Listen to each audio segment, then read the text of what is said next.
Congo Mikili Live, toujours longueur d'avance. Le bureau politique et ses alliés ont noté d'abord l'attitude inélégante des auteurs du mémorandum qui les a conduits à donner une publicité tapageuse à des analyses qui devaient être discutées en interne.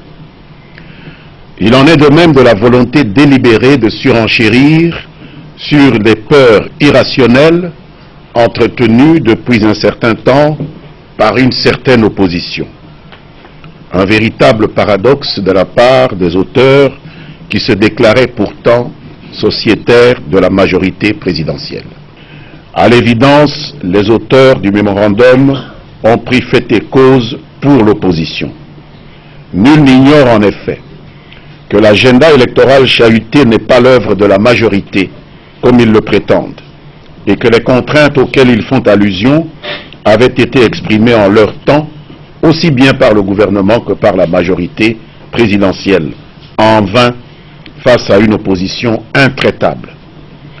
En lieu et place de solutions alternatives, crédibles, ils préfèrent s'adonner à l'instrumentalisation des peurs irrationnelles pour un objectif de positionnement politique.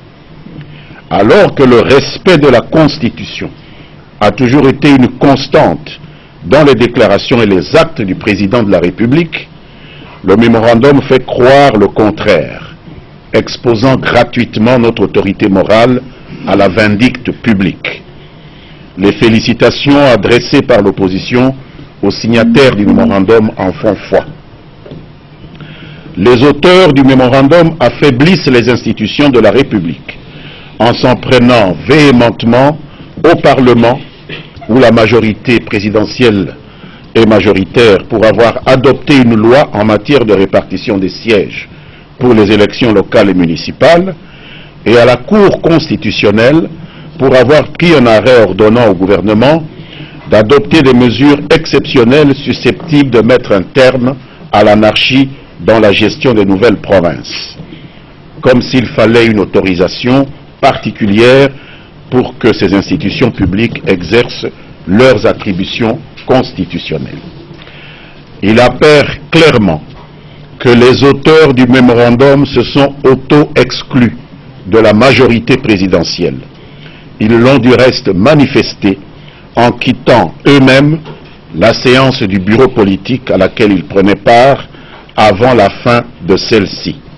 Vu ce qui précède, il ne reste plus aux signataires de ce mémorandum qu'à tirer à tous les niveaux les conséquences du choix stratégique qu'ils ont ainsi opéré en faisant simplement le constat qu'ils ont choisi de la quitter pour rejoindre les rangs d'autres forces politiques. Je vous remercie.